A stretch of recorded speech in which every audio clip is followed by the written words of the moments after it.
Introductory. The family of Mendoza. Descent of the author of Lazarillo de Tormes. The author of Lazarillo de Tormes was a scion of one of the noblest families of Spain, and some account of it should precede a notice of the author's life. 1. Don Diego López, Lord of Mendoza in 1170, married Dona Elena Hurtado, heiress of Mendibil. She was the daughter of Fernan Perez de Lara, called Hurtado, son of Pedro González de Lara, and of the Queen Urraca of Castile and Leon. Don López and Elena Hurtado had 4 sons: Inigo, Lord of Mendoza; Diego, Lord of Mendibil; Pedro Diaz, who was ancestor of the Mendozas of Seville; and Fernando, who founded the line in Portugal.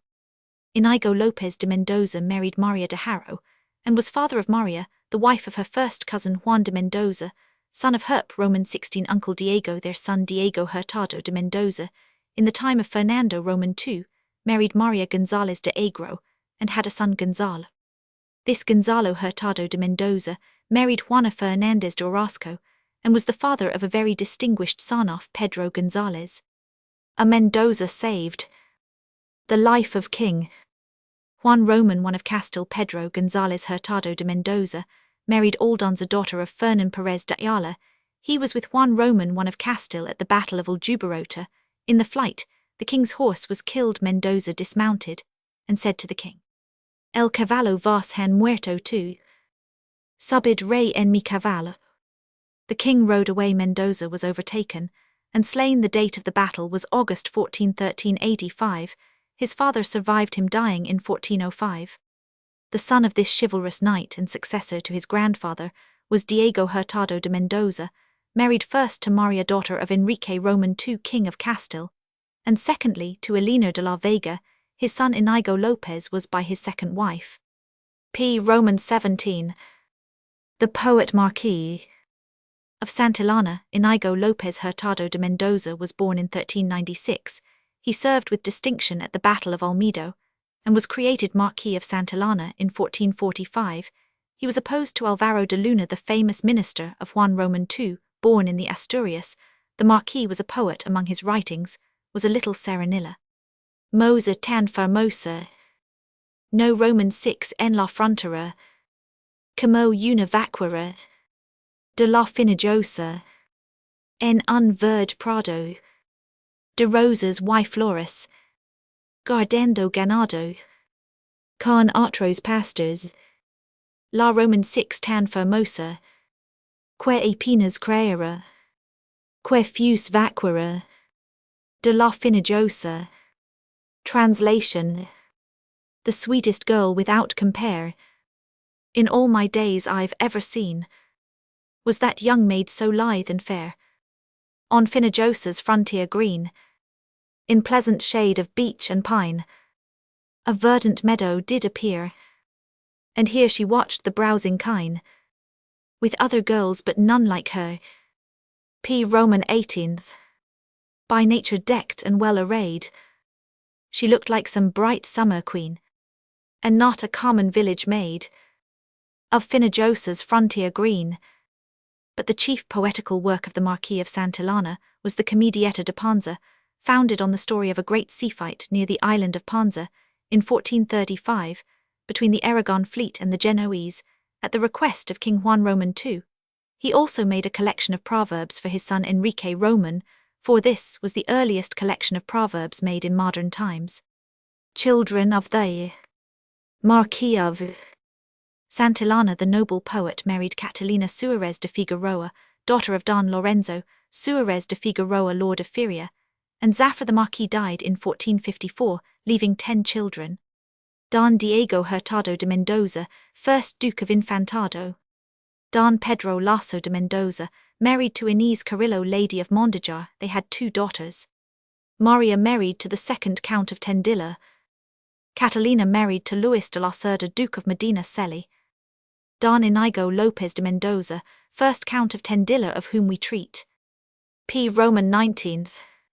Don Lorenzo de Mendoza, 1st Count of Coruna. Don Pedro González de Mendoza, Archbishop of Toledo and Cardinal. Don Juan de Mendoza, Lord of Colmenar. Don Pedro de Mendoza, Lord of Seisdon. Dona Mencha, wife of Don Pedro de Velasco, Count of Haro, Constable of Spain.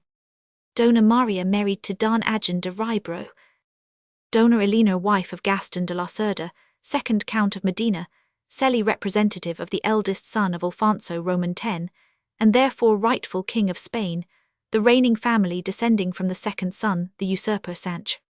Don Inigo Lopez de Mendoza was created first Count of Tendilla in 1465. He was Captain General of Andalusia, the Counts of Tendilla. He married Dona Elvira de Quinones, daughter of Don Diego Fernandez, Lord of Luna. Their children were Don Inigo Lopez de Mendoza, second Count of Tendilla; Don Diego de Mendoza, Archbishop of Seville; p. Roman 20. Don Pedro de Mendoza, married to Juana Nunes Cabeza de Vaca; Dona Catalina, wife of Don Diego de Sandoval, Marquis of Denia; Dona Mencha, wife of Don Pedro Carrillo, Lord of Torralva; Don Inigo Lopez de Mendoza, second Count of Tendilla, and first Marquis of Mondejar, Grandee of Spain and Viceroy of Granada. He married his first cousin Dona Maria Lasso de Mendoza, but had no children by her. He married secondly Dona Francisca Pacheco, daughter of the Duke of Escalona, by whom he had 8 children. Don Luis de Mendoza, third Count of Tendilla, Viceroy of Navarre, President of the Council of the Indies, second Marquis of Mondejar, Captain General of Granada. Don Bernardo de Mendoza, slain at St. Quentin 1557. Don Antonio de Mendoza, Viceroy of Peru 1550. Don Francisco de Mendoza, Bishop of Jaen. Don Diego Hurtado de Mendoza, of whom we treat. p. Roman 21. Don Bernardino de Mendoza, General of the Galleys. Dona Maria de Mendoza, wife of the Count of Monteagudo. Dona Maria Pacheco, married to Don Juan de Padilla. 23 generations. La Presapia de Mendoza. No hay lineage en toda Hispana. De Quin Canasca. Tan notable antigedad. Lope de Vega. p. Roman 23. Don Diego Hurtado de Mendoza, author of Lazarillo de Tormes. Don Diego Hurtado de Mendoza was the 5th son of the Marquis of Mondejar and Count of Tendilla, first Spanish governor of Granada, by Francisca Pacheco, daughter of the Duke of Escalona. The governor had a palace in the Alhambra near the Torre de Picos, which is now demolished, but the smaller house of his esquire Antasio de Bracamont still stands in a garden built against the exquisite little mosque on the walls. There are 3 shields of arms carved on the walls of Bracamont's house. The palace and the esquire's house, both within the walls of the Alhambra, looked across the valley of the Darro to the Albaycin. Both buildings were surrounded by gardens and fruit trees. Birth of Don Diego in the Alhambra. In this romantic spot Diego was born in the year 1503, and he passed his early years with his brothers and sisters. There Pedro Roman 24, martyr de Angleria, was his tutor at an early age. He went to the University of Salamanca, where he learnt Latin, Greek and Arabic, and studied canon and civil law. Don Diego at Salamanca. While he was a student at Salamanca, Don Diego wrote Lazarillo de Tormes. On leaving the university, Don Diego went to serve with the Spanish armies in Italy. His services in Italy, he also attended lectures at Rome, Bologna and Padua, and was a profound scholar as well as a statesman and a soldier. Charles Roman V appreciated his ability and his acquirements. In 1538, at the age of 35, he was appointed ambassador at Venice. He assisted and patronized the Oldie, and Josephus was first printed complete from his library. Afterwards, he was for some time military governor of C, and he was sent to the Council of Trent to maintain the imperial interests there. His next employment was at Rome as special plenipotentiary to rebuke and overawe Pope Julius Roman III, which he Roman 999. Don Diego Hurtado de Mendoza returned to Spain in 1554 at the age of 50. The library he was not appreciated by Philip Roman II, and seldom came to court. Living Roman 25, with his splendid library in his house at Granada. In his retirement, he wrote a good deal of poetry, but his great work was the Guerra de Granada, a narrative of the rebellion of the Moors, in 15,681,570, the Guerra de Granada. He did the Moors such impartial justice that his book could not be published until many years after his death. Sallust was his model. The first edition appeared in 1610. and the second more complete edition at Valencia in 1776. It is one of the finest pieces of prose writing in the Spanish language. In his last years, Don Diego found much pleasant employment in his library. Last days he corresponded with Zurita, the historian of Aragon, telling him how the work of looking over his books reminded him of many long-forgotten things, and supplied him with much food for thought. While in Italy he had been diligent in obtaining Greek MSS, and in other respects his library was quite unique. He bequeathed it to Philip Roman II, and it is now in the Escurial. Death of Don Diego Hurtado de Mendoza. Don Diego died at Madrid in April 1575, aged 72. P. Roman 27. The book Lazarillo de Tormes. Ticknor 3 describes Lazarillo de Tormes as a work of genius, unlike anything that had preceded it. Ticknor's opinion of the work, its object is to give a pungent satire on all classes of society. It is written in a very bold, rich, and idiomatic Castilian style. Some of its sketches are among the most fresh and spirited that can be found in the whole range of prose works of fiction. Those of the Friar and the Seller of Indulgences were put under the ban of the Church. They were expurgated by the Inquisition in 1573, when an expurgated edition was published at Madrid, and in the Index Expurgatorius of 1667. The first edition in Spain was published at Burgos in 15,544. It is excessively rare. First edition there is a copy at Chatsworth, but none in the British Museum. The Duke of Devonshire allowed the late Mr. H. Butler, Roman 28 Clark, to transcribe his copy of the first edition. This was done with great care, exactly as it was printed in 1897. Mr. Butler Clark printed 250 copies at Oxford, with a facsimile of the old title page. Many other editions followed the first of 15,545 in Mr. Grenville's library. There is an Antwerp edition, 12 mo of 1555 value of copisfer, which he paid 7 guineas. Colonel Stanley's copy fetched 31 tens. Mr. Hanroth's 20 tens. The Paris editor of 1827 could only find a 1595 edition. A second part by some wretched scribbler soon appeared without any merit. It makes Lazarillo go to sea in the Algiers expedition of 1541. The ship founders, he sinks to the bottom, crawls into a cave, and is turned into a tunny fish spurious. Second parts, he is then caught in a Seine, returns by an effort of will to the human form, and finally goes to live at Salamanca. There was another second part by Juan de Luna, a teacher of Spanish at Paris. It continues the story by making Lazaro serve several other masters, and then become a religious recluse. Both second parts, Roman 29, are miserable rubbish, and ought never to be reprinted. Yet they are included in recent Spanish editions, which is much to be deplored, for the work itself is a classic. In at least 2 instances, the Dictionary of the Spanish Academy refers to Lazarillo de Tormes as an authority for the meaning of words. English translations. Lazarillo de Tormes was first translated into English by David Rowlands of Anglesey. He called it The Pleasant History of Lazarillo de Tormes, drawn out of Spanish. It was published by Abel Jeffs in the 4 Street, without Greppelgate, near Graub Street, at the Sign of the Bell, and dedicated to Sir Thomas Gresham. It contains the prologue and a short chapter at the end about Lazaro's continued prosperity, which is not in the first edition of 1554. This is the best translation. It was published in 1586.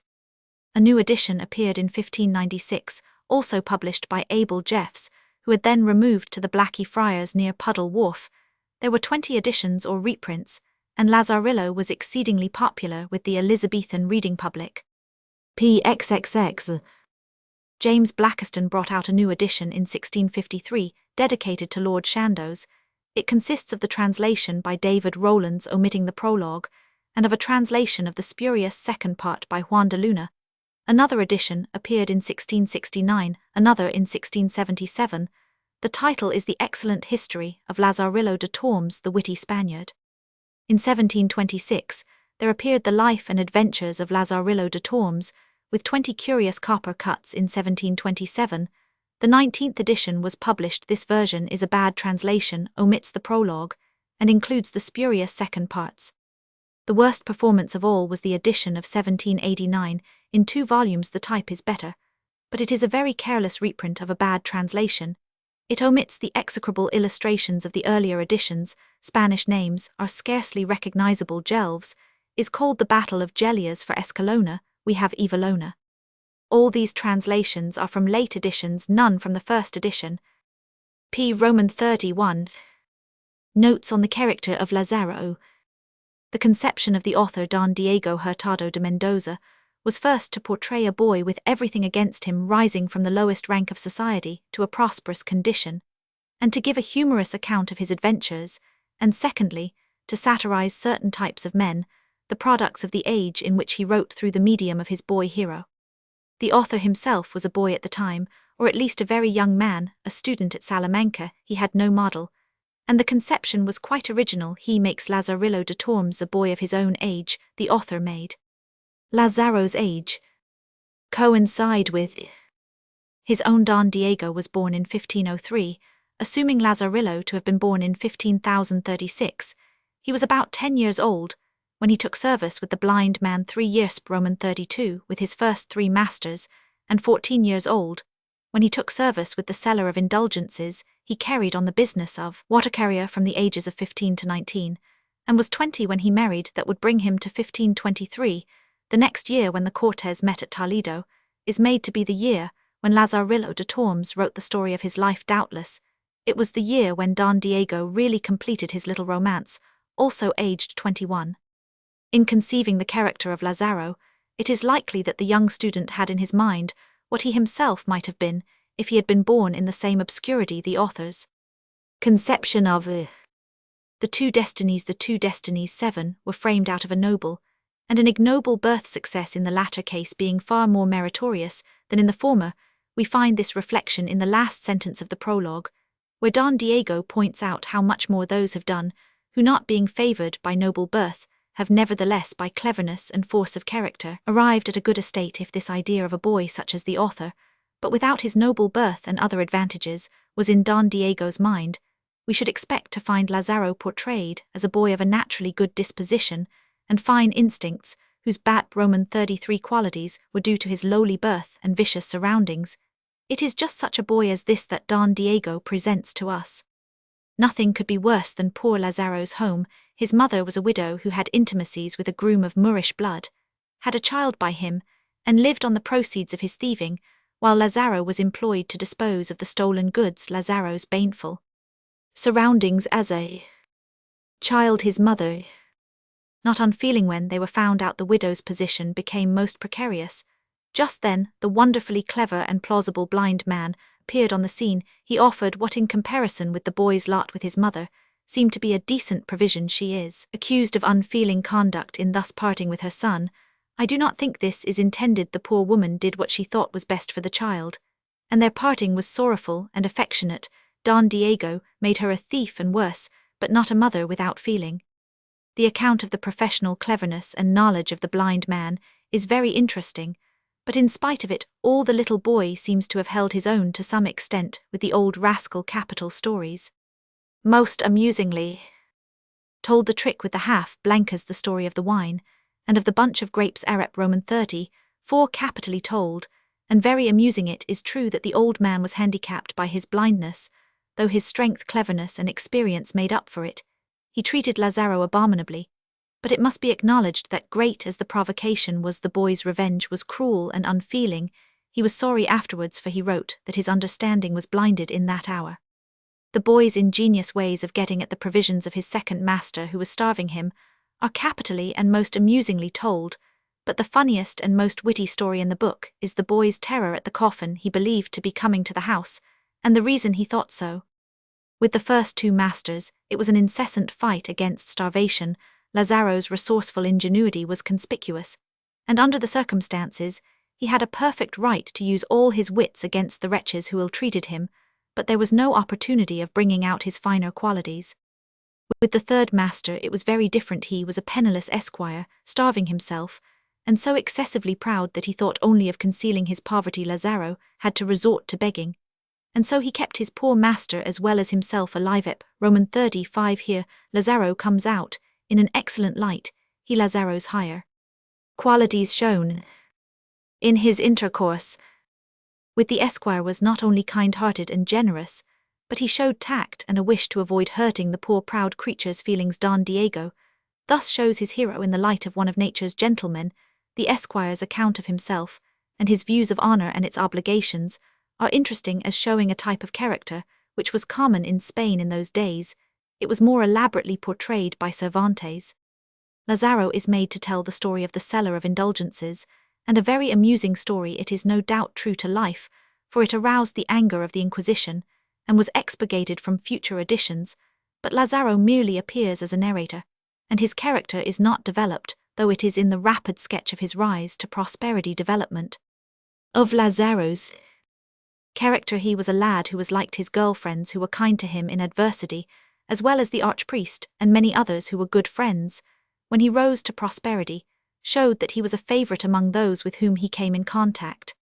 His marriage brought him great advantages. Critics have called it disgraceful, because we are told that evil tongues suggested that Roman 36 girl had been the archpriest's mistress, but there is nothing in the narrative to justify the belief that the evil tongues did not lie. On the contrary, the conclusion is the other way, and the story ends with a defense of his wife by Lazaro himself.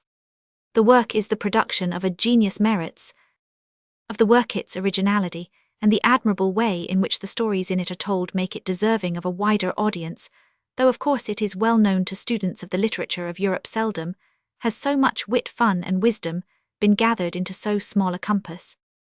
P1 Prologue. I hold it to be good that such remarkable things as have happened to me, perhaps never before seen or heard of, should not be buried in the tomb of oblivion. Reasons for relating all the circumstances of his life. It may be that someone who reads may find something that pleases him. For those who do not go very deep into the matter, there is a saying of Pliny that there is no book so bad that it does not contain something that is good. 8. Moreover, all tastes are not the same, and what one does not eat another will. Thus we see things that are thought much of by some depreciated by others. Hence no circumstance ought to be omitted, how insignificant soever it may be, but all should be made known, especially as some fruit might be plucked from such a tree. If this were not so, very few would ripe too at all, for it cannot be done without hard work. Motives of authors. Not to gain money, but to win fame. Authors do not wish to be recompensed with money, but by seeing that their work is known and read, and if it contains anything that is worthy that it is praised. On this point, Tully says, honor creates the arts. Think you that the soldier who is first on the ladder cares less for his life than the others? Certainly not. It is the desire for fame that leads him to seek such danger. It is the same in the arts, and in letters we say the doctor preaches very well, and he is one who desires much the welfare of souls, but ask him whether he is much offended when they say how wonderfully your reverence has done it. So also in arms men report how such an one has jousted wretchedly, and he has given his arms to a jester, because he praised him for using his lances so well. What would he have given if he had been told the truth? Now that all things go in this manner, I confess that I am not more righteous than my neighbours. I write in this rough style, and all who may find any pleasure in it will be satisfied to know that there lives a man who has met with such fortunes, encountered such dangers, and suffered such adversities. I beseech your 3 honor that you will accept the poor service of one who would be richer if his power was equal to his desire. Well, your honor, this author writes what he writes and relates his story very fully. Success of the poor should be a lesson to the rich. It seemed to him that he should not begin in the middle, but quite at the beginning, so that there might be a full notice of his personality, and also that those who inherit noble estates may consider how little fortune owes them, having been so very partial to them in its gifts, and how much more those have done who, not being so favoured, have by force and management arrived at a good estate. P4 Lazaro relates the way of his birth, and tells whose son he is. Well, your honor must know before anything else that they call me Lazarillo de Tormes, and that I am the son of Tom Conceals and Antonia Perez, natives of Tejas. 9. A village near Salamanca. My birth was in the river Tormes, for which reason I P5 have the river for a surname, and it was in this manner. My father, whom God pardon, had charge of a flour mill which was on the banks of that river. He was the miller there for over 15 years, and my mother being one night taken with me in the mill, she gave birth to me there, so that I may say with truth that I was born in the river. When I was a child of 8 years old, they accused my father of certain misdeeds done to the sacks of those who came to have their corn ground. He was taken into custody and confessed, and denied not suffering persecution for justice's sake. So I trust in God that he is in glory, for the evangelist tells us that such are blessed at that time. there was a certain expedition against the Moors, and among the adventurers was Mipsik's father, who was banished for the affair already mentioned. He went in the position of attendant on a knight who also went, and with his master like a loyal servant, he ended his life. Death of Lazaro's father and his mother goes into service. My widowed mother, finding herself without husband or home, determined to betake herself to the good things so as to be among them, so she went to live in the city. She hired a small house, and was employed to prepare victuals for certain students. She also washed the clothes of the stable boys who had charge of the horses of the Comendador de la Magdalena. Thus she frequented the stables, she and a dark-coloured man, who was one of those who had the care of the horses. They came to know each other, flitting sometimes. He came to our house late, and went away in the morning at other times. He came to the door in the daytime, with the excuse that he wanted to buy eggs, and walked into the house. At first I did not like him, for I was afraid of his colour and his ugly face. But when I saw that his coming was the sign of better living, I began to like him, for he always brought pieces of meat bread, and in the winter fuel to warm us. A swarthy stepfather and a little brown brother. This intercourse went on until one day my mother gave me a pretty little brown brother, whom I played with and helped to keep warm. I remember once that, when my stepfather was fondling the child, it noticed that my mother and I were white, and that he was not. It frightened the child, who ran to my mother, pointing with its finger, and saying, "Mother, he is ugly." To this he replied, laughing. But I noticed the words of my little brother, and though so young, I said to myself, how many there are in the world who run from others, because they do not see themselves in them.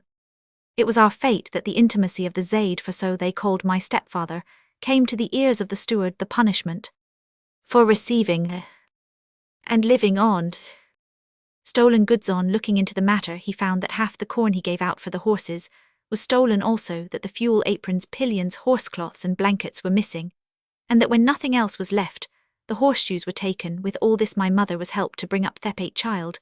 We need not wonder at a priest or a friar when one robs the poor, and the other his female devotees, to help a friend such as himself when the love of a poor stable lad brings him to this.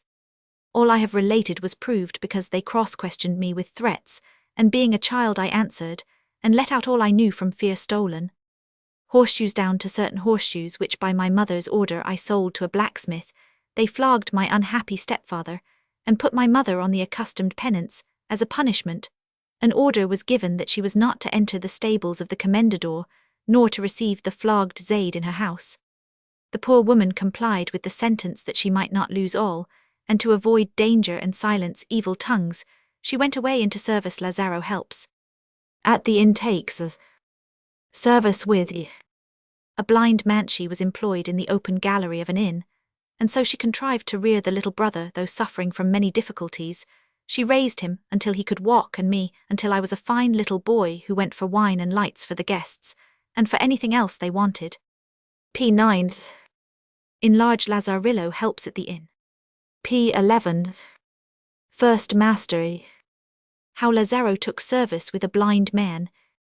At that time a blind man came to lodge at the inn, who, seeing that I would do to lead him, asked for me from my mother. Lazaro enters the service of a blind man. She gave me to him, saying that I was the son of a good father, and boasting that he had been killed at the island of Gelves. She told the blind man that she trusted in God, that I would not turn out a worse man than my father, and she begged him to treat me well and look after me as I was an orphan. He answered that he would do so, and that he received me not as his servant, but as his son. Thus it was that I began to serve, and to lead my new master. We were in Salamanca for some days, but as the earnings were not to my master's liking, he determined to go somewhere else. Lazaro's farewell to his mother. When we were about to depart, I went to see my mother, and both weeping she gave me her 12 blessing, and said, "I shall see you no more. Strive to be good, and may God direct your ways. You have been brought up, and are now put with a good master. Farewell." And so I went away to my master, who was waiting for me. A cruel trick of the wicked old blind man. We went out of Salamanca, and came to the bridge. There is at the entrance of it an animal of stone, which almost has the shape of a bull. The blind man told me to go near this animal, and being there he said, "Lazaro, put your ear against this bull, and you will hear a great noise inside." I did so like a simpleton, believing it to be as he said. When he felt that my head was against the stone, he raised his hand, and gave me a tremendous blow against the devil of a bull. so that I felt the pain for more than 3 days. Lazaro and the blind man. Then he said to me, "This will teach you that a blind man's boy ought to be 1 point more knowing than the devil himself," and he laughed heartily at his joke. It seemed to me that in an instant I awoke from P15, my simplicity, in which I had reposed from childhood. I said to myself, "This man says truly that it behoves me to keep my eyes open, for I am alone, and have to think for myself." In large, he answered that he received me not as his servant, but as his son. We set out on our road, and in a very few days I showed myself to be sprightly, which pleased the blind man, and he said, "I can give you neither gold nor silver, but I can teach you much in the ways of getting a livelihood, wonderful sagacity and cleverness of the blind man." It was so that after a few days he showed me many things, and being blind himself he enlightened and guided me in the ways of life.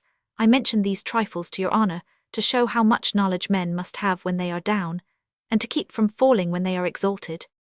Speaking of the good there was in my blind man, your honor must know that since God created the world, he has not made a being more astute and sagacious in his own line. He was unequaled. He knew 100 or more prayers of the choir he recited, in a low and very tuneful voice.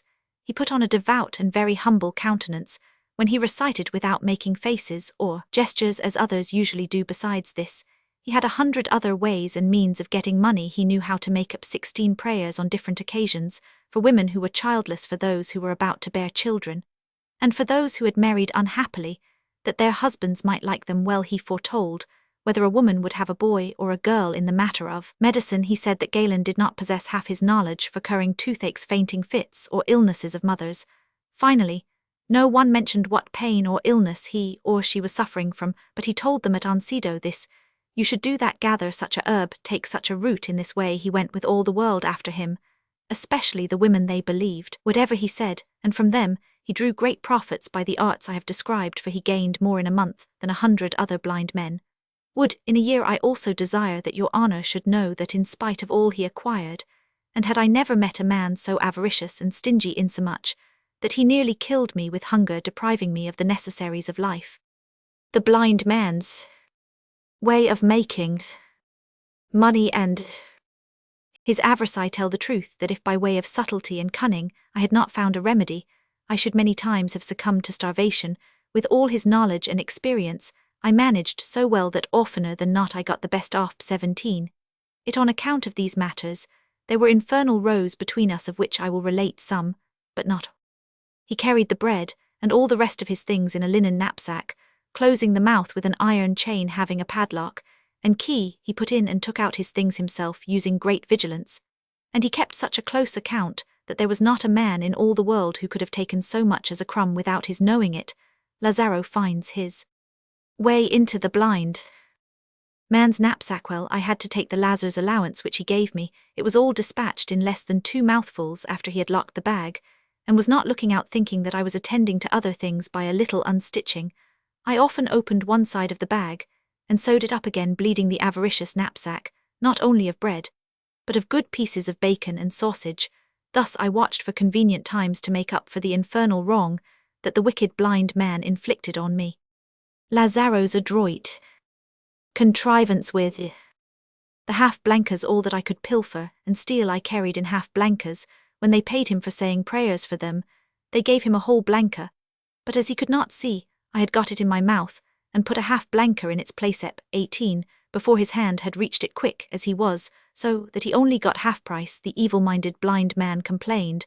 When he found that it was not a whole blanker, he said to me, "How the devil is it that since you have been with me, they only give half-blankers, and before it used to be a whole blanker, or even a meravedi that they gave me? The luck has come with you."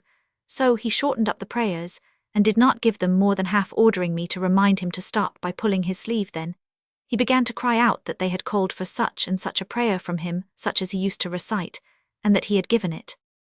The blind man used to have a small jug of wine near him when he dined, and quick as thought I gave it silent kisses when I put it down for him. But it was not long before he noticed the loss in what he drank, so he never let the jug out of his hand, but always kept it by him. Various ways of getting at the wine, however. 19. He had no magnet to point to what went on, while I had a long oaten straw which I prepared for this need of mine. Slipping it into the mouth of the jug, I sucked up the wine to my heart's content. The old rascal, being very astute, suspected something, so he put the jug between his knees, and covering the mouth with his hand drank in security.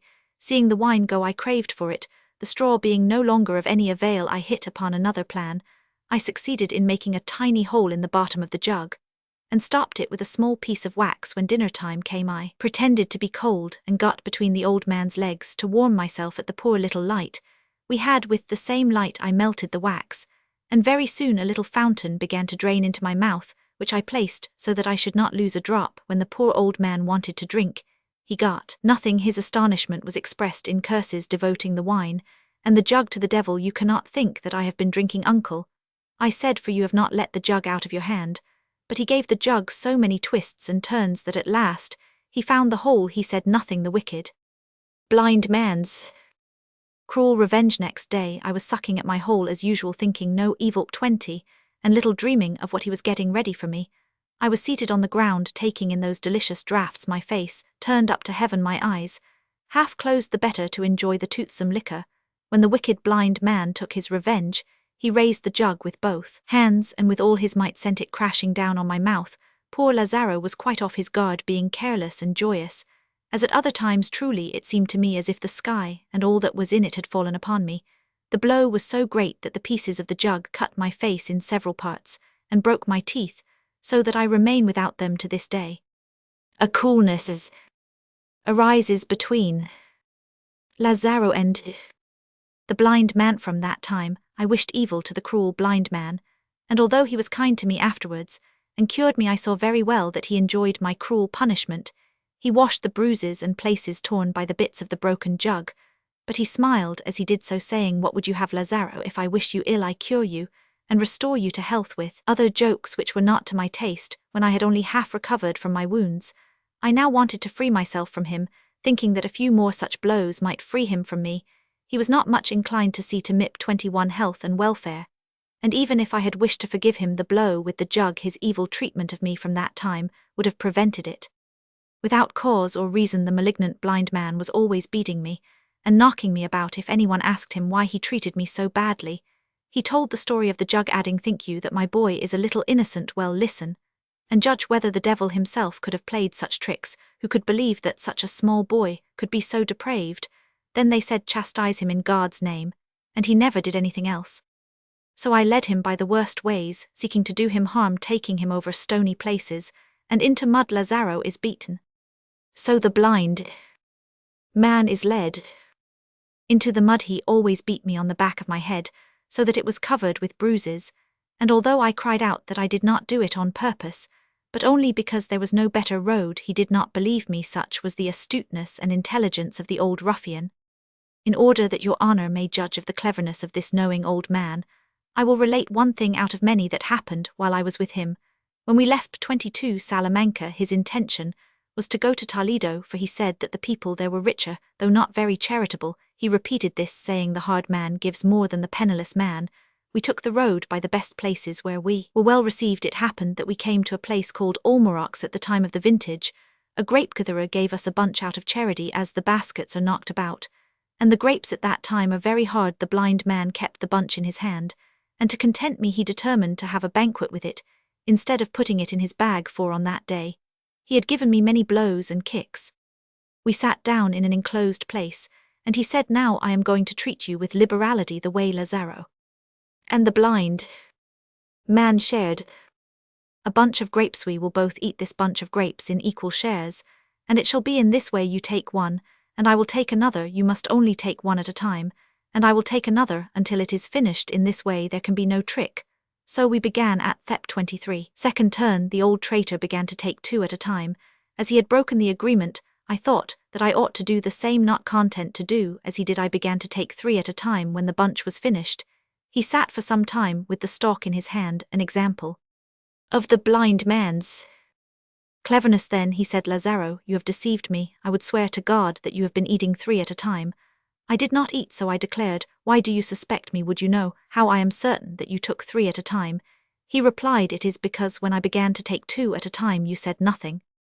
Though only a boy, I noted the cleverness of the old man, but to avoid being dull, I will leave out many things both curious and remarkable that happened to me while I was with my first master, for I wish to come to the leave-taking, and with that there is an end of him.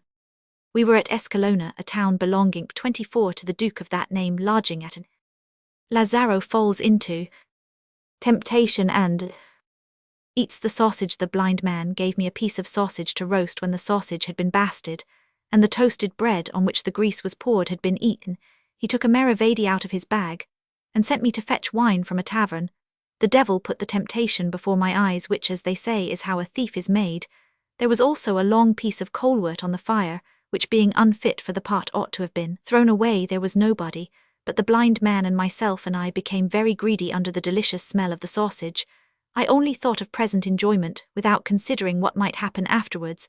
As the blind man took the money out of his bag, I took the sausage at 25, and quickly put the coalwort to be cooked in its place. When my master handed the money to me, I took it, and went for the wine, not failing to eat the sausage. When the sinful blind man found the coalwort, in the part of which he knew nothing, he thought it was the sausage, and bit it. Then he said, "What is this, Lazaro?" I said, "Had I not gone for the wine, someone else has been here, and has done it for fun." "No, no," he cried, "that is impossible, for I have never let the pan out of my hand." I then turned to swear, and swore again, that it was not me, but it availed me nothing from the cunning of the cursed blind man. Nothing could be hidden. Dreadful trouble. About the sausage, my master got up and took me by the head. Presently, he began to smell me, and forcing my mouth open, he put his nose in. It was a long pointed nose. What with the turn I had the choke in my throat, and the fright I was in, the sausage would not stay on my stomach, and the whole thing came back to its owner, the evil blind man, so worked my inside, that the half-masticated sausage and the long nose came out of my mouth together. O Lord, who would not rather have been buried than go through that misery? 26 Rage of the perverse old man was such, that if people had not been drawn there by the noise, he would not have left me alive. They took me from him, leaving his few hairs in my hands and his face and throat all scratched, which he deserved for his cruel treatment of me. The blind man related all my misfortunes over and over again, including the story of the jug and of the bunch of grapes. The laughter was so loud that all the passers-by came in to see the fun, for the old wretch told the stories of my misfortunes so well that even I, ill-treated as I was, could not help half joining in the laughter. Lazaro recovers from the effects of the sausage. Remembering my troubles, there came a weakness upon me, but my stomach recovered, and the landlady of the inn, with others who were present, washed my face and throat with the wine that had been brought to drink. This enraged the wicked blind man, who declared that I would cost him more wine with my washings in 1 year than he could drink in 2. "Lazaro," he said, "you owe more to the wine than to your father. He got you once, but the wine has brought you to life several times." Then he counted how many times he had torn and bruised my face, and afterwards cured it with wine. Up 27. "If there is a man in the world who ought to be lucky with wine," he added, "it is you." Those who were washing me laughed a good deal at what the old man said, though I dissented. However, the prognostications of the blind rascal did not turn out false, and afterwards I often thought of that man, who certainly had the spirit of prophecy. The evil things he did to me made me sad, though I paid him back, as your honor will presently hear. Lazaro determined to leave. The blind man, seeing all this, and how the blind man made me a laughing-stock, I determined that at all hazards I would leave him. This resolution was always in my mind, and the last game he played confirmed it. On another day, we left the town to seek alms. It had rained a great deal in the previous night. It continued to rain in the daytime, and we got under some arcades in that town, so as to keep out of the wet. Night was coming on, and the rain did not cease. The blind man said to me, "Lazaro, this rain is very persistent, and as the night closes in it will not cease, so we will make for the inn in good time.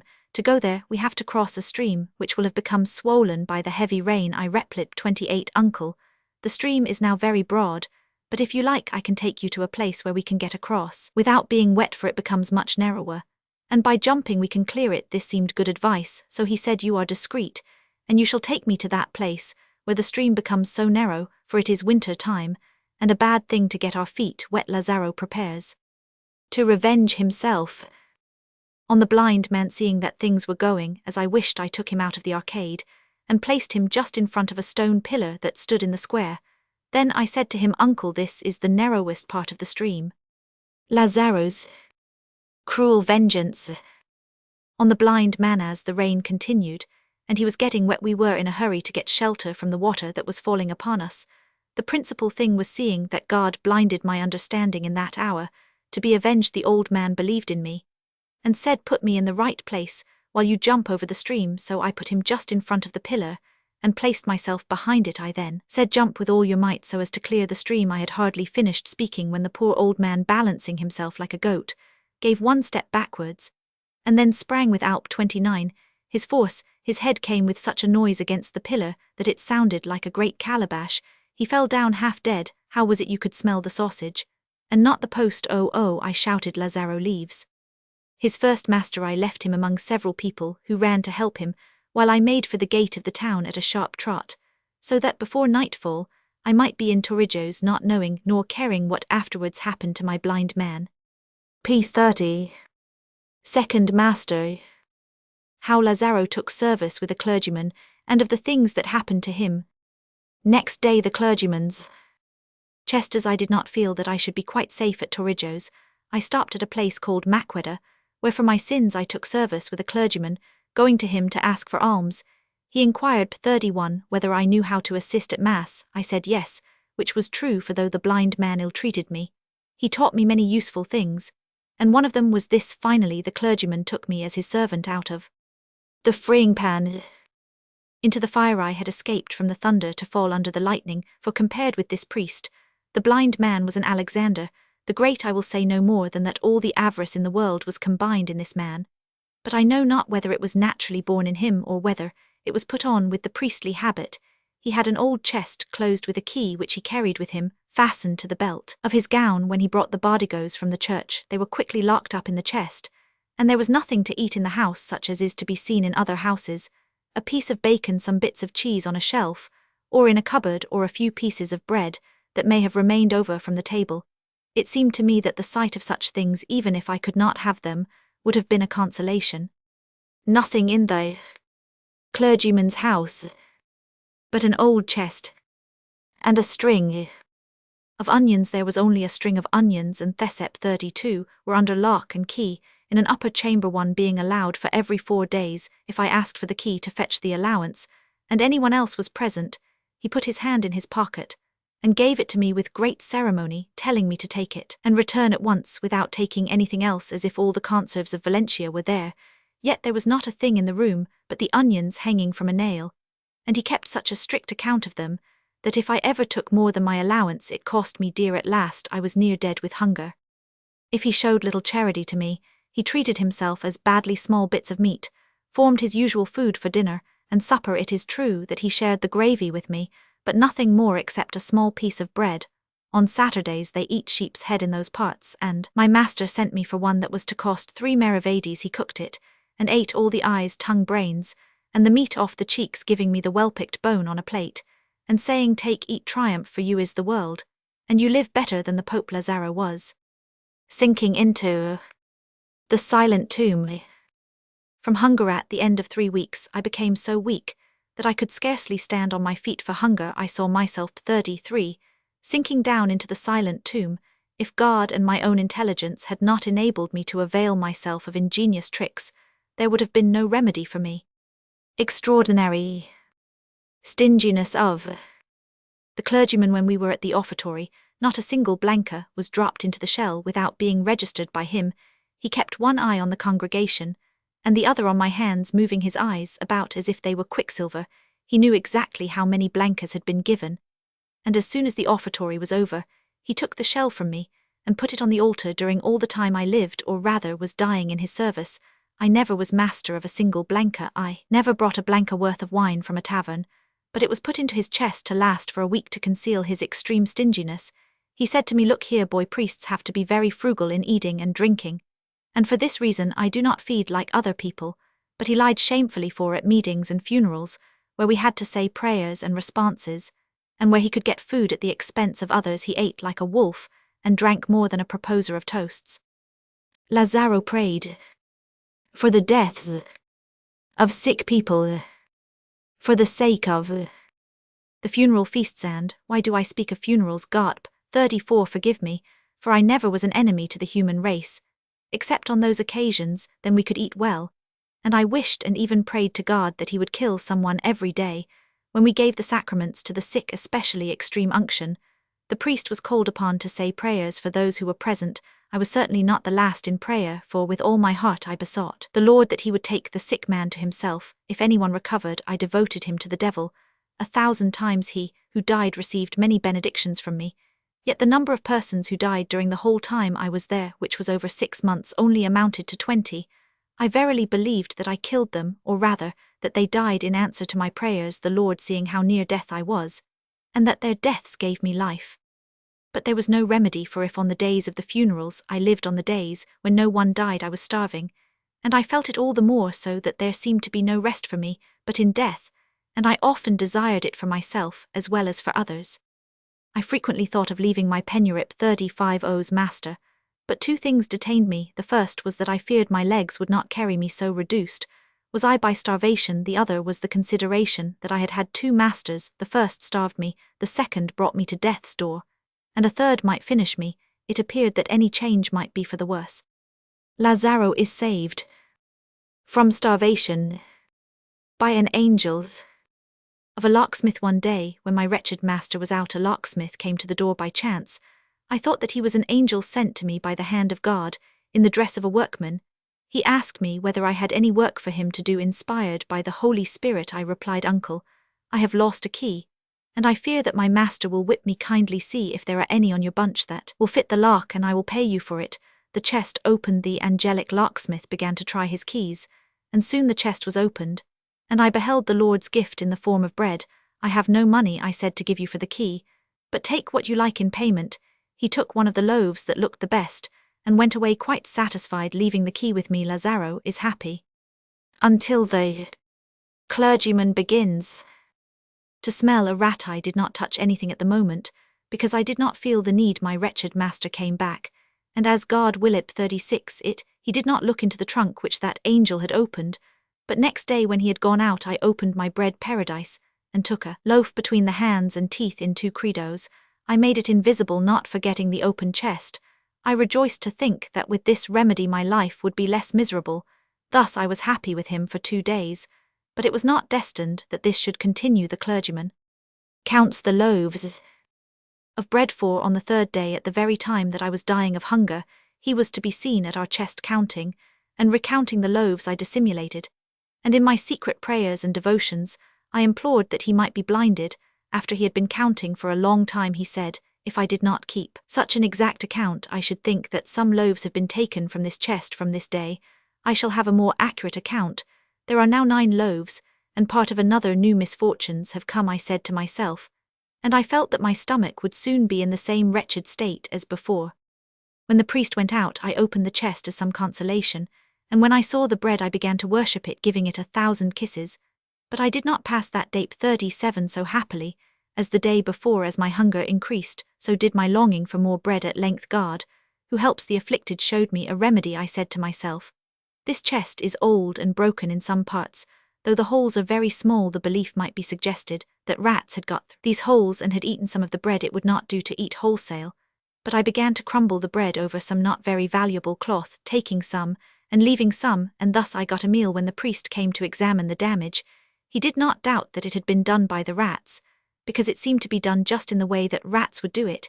He looked over the chest from one end to the other, and saw the holes by which the rats might have entered. He then called to me, and said, "Lazaro, look, what damage has been done to our bread last night." I appeared to be much astonished, and wondered how it could have happened. "It was the rats, it is the rats," he declared. "They would leave us nothing." We went to our meal, and even there it pleased God that I should come off well, for he gave me more than usual, including all the parts he thought the rats had touched, saying, "Eat 38 this, which the rat has cleaned." Thus the work of my hands, or rather nails, was added to my allowance. The clergyman boards up all the rat holes in the old chest. Presently I beheld another piece of work. The wretched priest was pulling nails out of the wall, and looking for small boards with which to cover all the holes in the ancient chest. O Lord! I then said to myself, to what miseries and disasters are we born, and how brief are our pleasures in this our toilsome life. I thought that by this poor little contrivance I might find a way to pass out of my misery, and I even ventured to rejoice at my good fortune. And now my luck has returned, using all the diligence in his power, for misers as a rule are not wanting in that commodity. He shut the door of my consolation, while he boarded up the holes in the chest. Thus I made my lamentation as an end was made to the work, with many small boards and nails. Now, said the priest, the traitor rats will find little in this house, and had better leave us, for there is not a hole left large enough for a mosquito to get. P39. Enlarge it is the rats, he declared. When he was gone, I opened the chest with my key, without any hope of profit. From doing so there were the 3 or 4 loaves P, which my master thought the rats had not begun upon night and day. I thought of some other plan, with the help of my hunger, for they say that it is an aid to invention. It certainly was so with me one night. I was deep in thought, meditating how I might use the contents of the chest again. My master was snoring loudly, so I took an old knife and went to the chest. I used the knife in the way of a gimlet, and as the ancient piece of furniture was without strength or heart, it soon surrendered and allowed me to make a nice hole. This done, I opened the chest, had a good meal, and went back to my straw bed, where I rested and slept. Next day my master saw both the hole and the damage done to his provisions. He began to commend the rats to the devil, saying, "What shall we say to this? Never have I known rats in this house." Until now he may well have spoken the truth, for such creatures do not stay where there is nothing to eat. What the clergyman did by day, Lazaro undid by night. He turned to find more nails in the wall, and a small board to cover the whole night came, and he retired to rest, while I set to work to open by night what he had closed up in the day. It was like the weaving of Penelope, for all he did by day I undid by night in a few days. We got 42 the poor old chest into such a state that it might be described as a sieve of old time, rather than a chest. When the miserly priest saw that his remedies were of no use, he said, "This chest is so knocked about, and the wood is so old and weak, that there is not a rat against which it can be defended. We will leave it without defence outside, and I will go to the cost of 3 or 4 reals as the best. Outside guard is no use. I will attack these cursed rats from the inside." He presently borrowed a rat trap, and begged some pieces of cheese from the neighbours. This was a great help to me, in truth. I did not need much sauce for my bread still. I enjoyed the bits of cheese which I got from the rat trap. The rat trap adds cheese to Lazaro's bread. When he found the bread eaten in rat's fashion, the cheese gone, and no rats caught, he again commended the rats to the devil. He asked the neighbours how the cheese could have been taken without the rat being caught. They agreed that it could not have been a rat. One neighbour remembered that there used to be a snake in the house, and they all concurred that it must have been the snake. It must have been a snake, as it is long it could have taken the cheese without being caught in the trap. This exercised Thep 43 mind of my master very much, and from that time he slept so lightly that the slightest sound made him think that the snake was going into the chest. Then he would jump up and give the chest many violent blows with a stick, intending to frighten the snake. The noise used to awaken the neighbours. While I could not sleep, he rolled about my straw and me with it, because the neighbours said that snakes like to keep warm in the straw or in cradles where there are babies, where they even bit them and were dangerous. I generally went to sleep again, and he told me about it in the morning, saying, "Did you feel nothing last night, my boy? I was after the snake, and I even think it came to your bed, for when snakes are cold they seek for warmth." I replied it was lucky it did not bite me, but I am terribly frightened. I did not get up or go to the chest at night, but waited until my master was in church. He used to see the inroads on his bread, but knew not how to apply a remedy. I began to be afraid that with all my diligence he might find my key, which I kept amongst the straw. I thought it would be safer to put it in my mouth. Lazaro determined to keep the key in his mouth. A fatal mistake, for when I lived with the blind man, I used my mouth 44 as a purse, keeping 10 or 12 meravades in it, all in half blancas.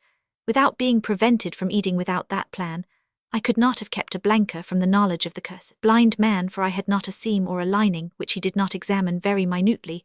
So, as I have said, I put the key in my mouth every night, and slept without fear that my wizard of a master would find it. But when misfortune comes, wit and diligence are of no avail. It chanced, owing to a luck, or rather owing to my sins, that I was sleeping one night with the key in my mouth, in such a position that the air went out of the hollow in the key, and caused it to whistle, so that for my sins my master heard it. So he got up with the club in his hand, and came to me very quietly, that the snake might not hear, for he felt no doubt that it was the snake. He thought that it was in the straw, and he raised the club with the intention of giving it such a blow as to kill it. So he hit me on the head with all his force, and left me senseless. Lazaro is found out and half killed. In the process, seeing the quantity of blood, he understood the harm he had done me, and went in a great hurry to get a light. Coming back, He found me with the key in my mouth, half of it 45, projecting in the same way as it was when I was whistling with it. The killer of snakes was astounded that it should have been the key. He took it out of my mouth. To see what it was, then he went to try it in the lock, and found out my practices. He said that the rats and the snake that devoured his substance were found. What happened in the next 3 days, I know not, for I was in the belly of the whale at the end of that time. My senses returned. I found myself lying on my straw, and my head covered with unguents and plasters. I was astounded, and said, "What is this?" The cruel priest answered that he had caught the rats and the serpent. Finding myself so evilly treated, I began to understand what had happened. At this time, an old woman came in and dressed my wound. Then the neighbors began to take off the bandages. They rejoiced when they saw that I had recovered my senses, and began to laugh over my misfortunes, while I as the sinner mourned over them. Lazaro recovers and is shown the door. With all this, they gave me something to eat, so that in a fortnight I could get up, and was out of danger, though suffering from hunger. On another day, when I was up, my master took me by the hand, and put me outside the door. 46 Being in the street, he said, "From today, Lazaro, you are your own master, and not my servant. Seek another master, and go in God's name, for I do not want such a diligent person in my service, who is only fit to be a blind man's guide." He then crossed himself, as if he thought I had a devil, went back into the house, and shut the door. P47. Third Master. How Lazaro took service with a gentleman, and what happened to him. Thus I was obliged to seek strength out of weakness, and little by little, with the help of kind people, I reached this famous city of Toledo. Lazaro reaches Toledo and seeks for a master. At the end of 15 days, by the mercy of God, my wound was healed. While I was ill, people gave me some alms, but as soon as I was well, they all said, "You lazy little vagabond, go and seek for a master whom you may serve." But where can I find one? I said to myself.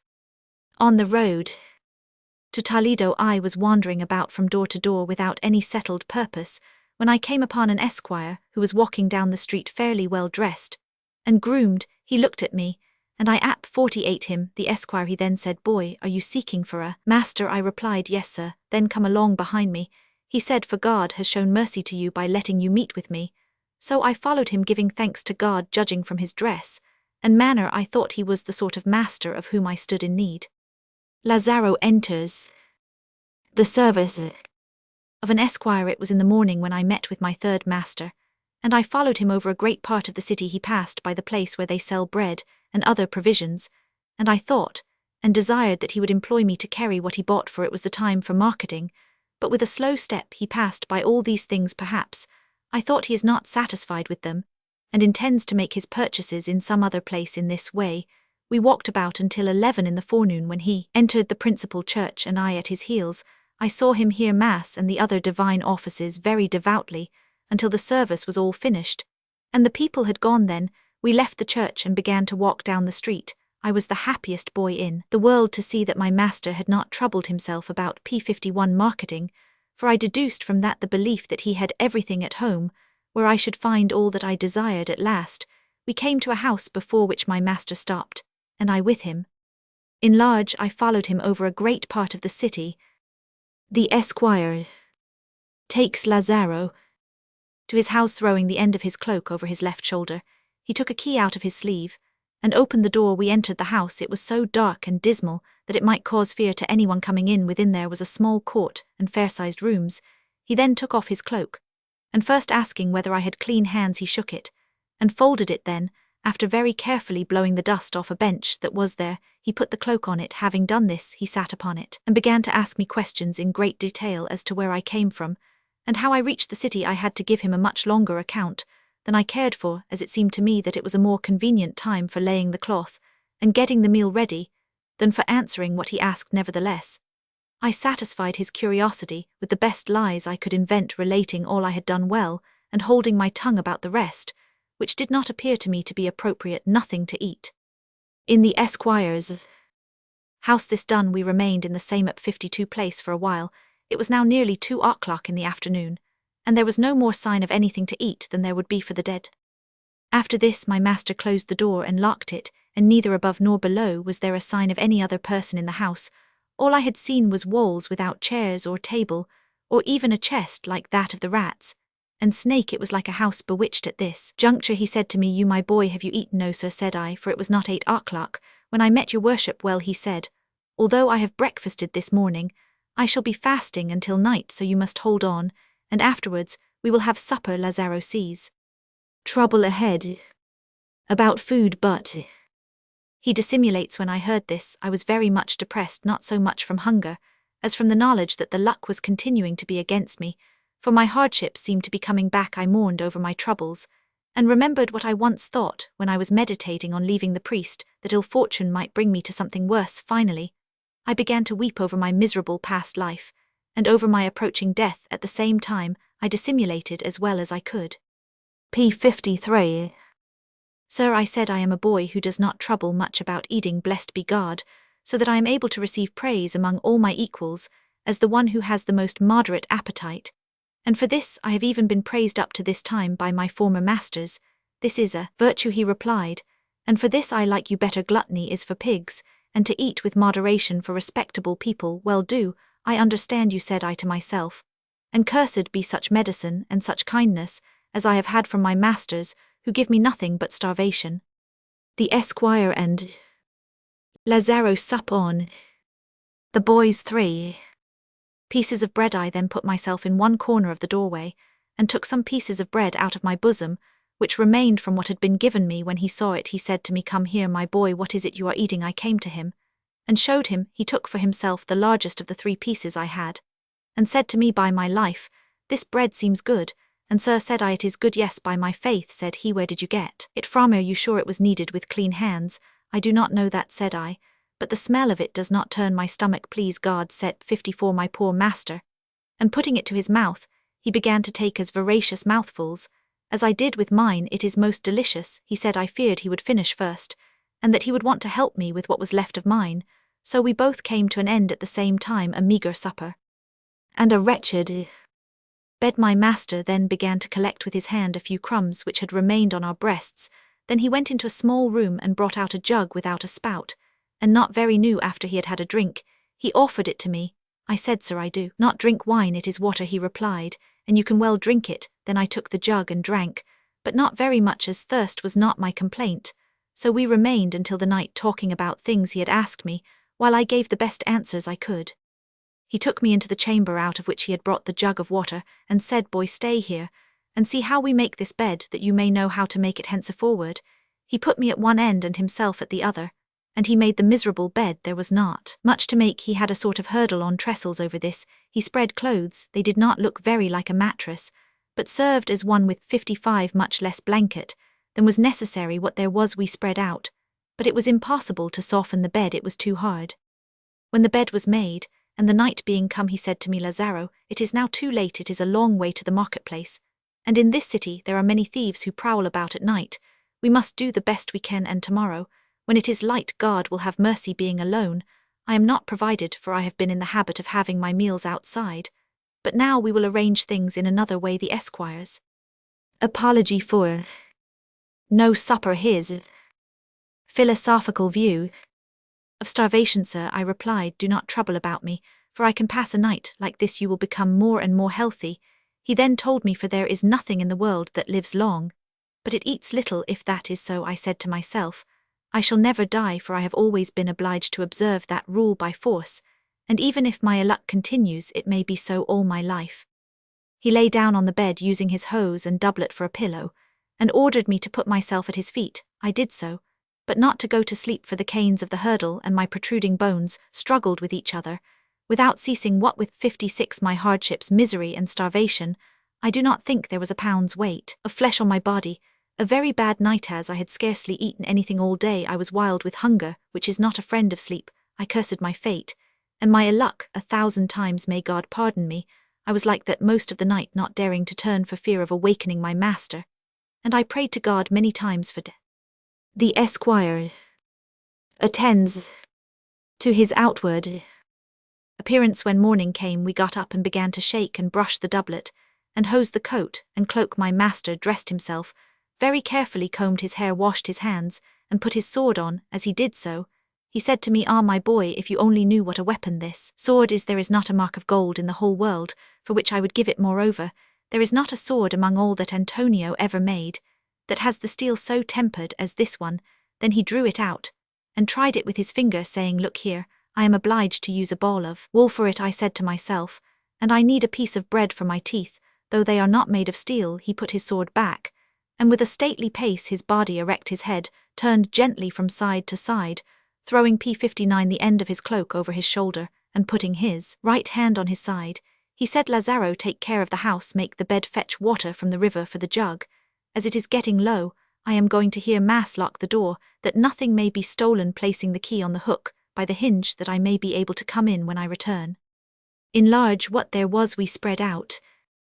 Stately appearance of the Esquire when he walked abroad, he then marched down the street, with such a contained and noble air, that anyone who did not know the contrary would have thought that he was a very near relation to the Count of Arcos, or at least his chamberlain, who had been clothed by him. "A blessing on you, my lord," I was left saying, "who gives the disease, and provides the remedy, who would meet my master, and judging from his satisfied look, not suppose that he had supped well and slept in a comfortable bed, and that in the morning he had had a good breakfast." Lazaro's reflections on the secrets hidden under the Esquire's cloak. Great secrets, sir, are those which you keep, and of which the world is ignorant. 60, who would not be deceived by that fair presence and decent cloak, and who would think that the same gentleman passed all that day without eating anything but the bit of bread which his servant Lazaro had carried all day in his bosom, where it was not likely to find much cleanliness today. Washing his hands and face,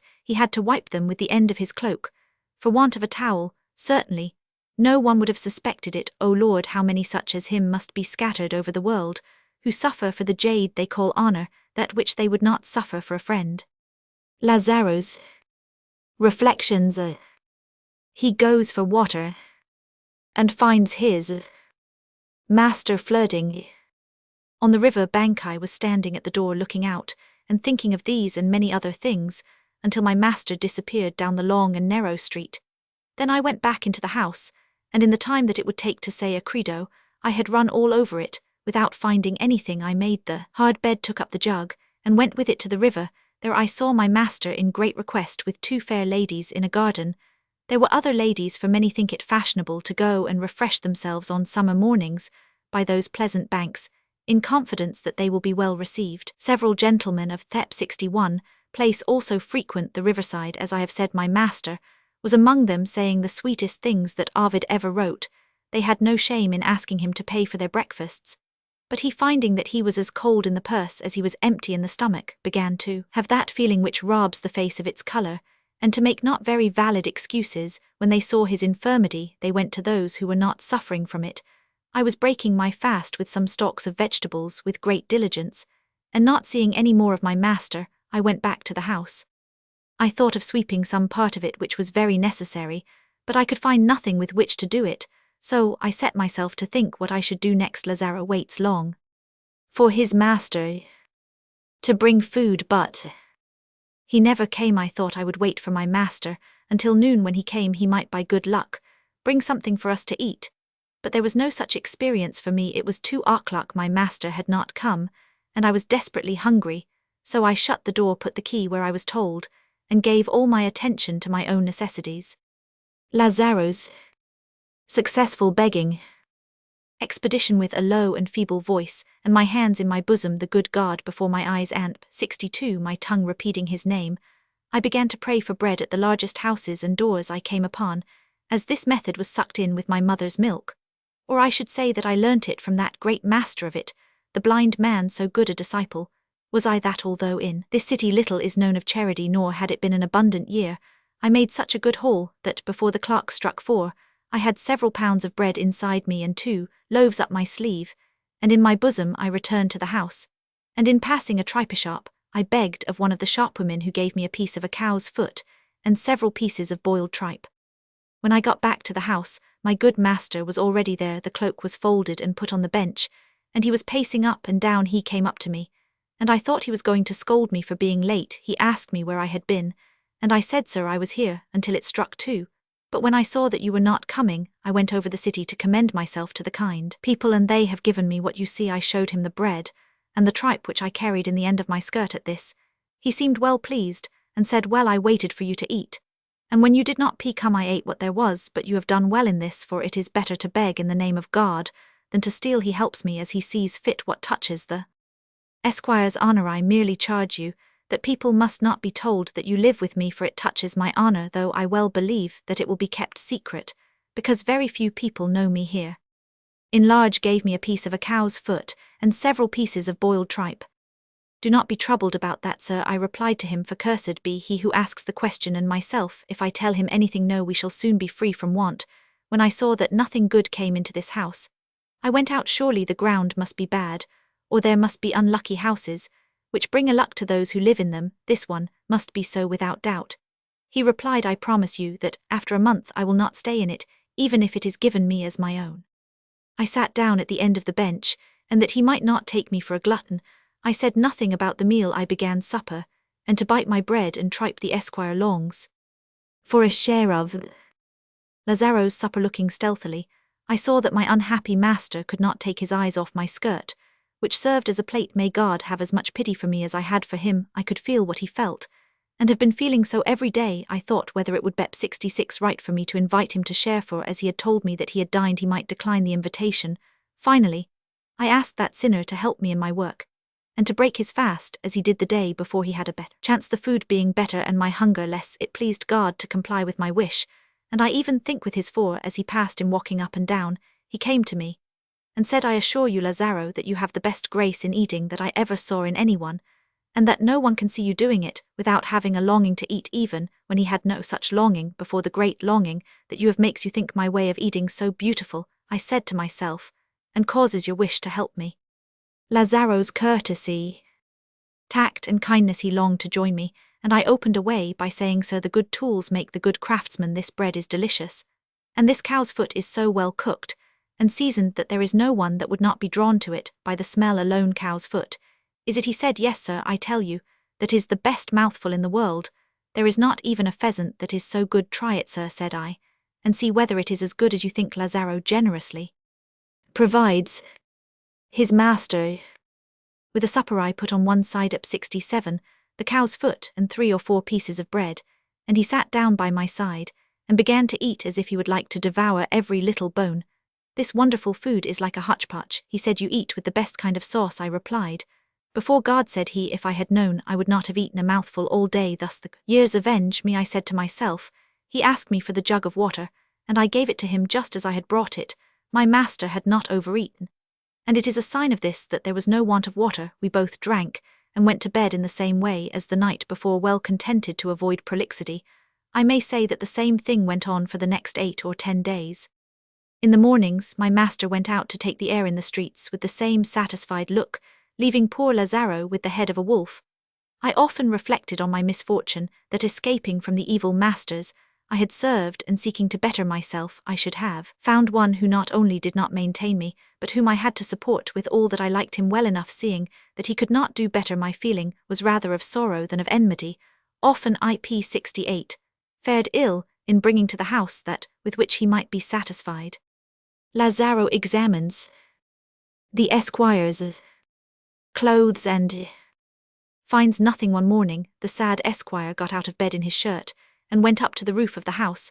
I quickly searched the hose and doublet at the head of the bed, and found a small purse of velvet, but there had not been so much as a blanket in it for many a day.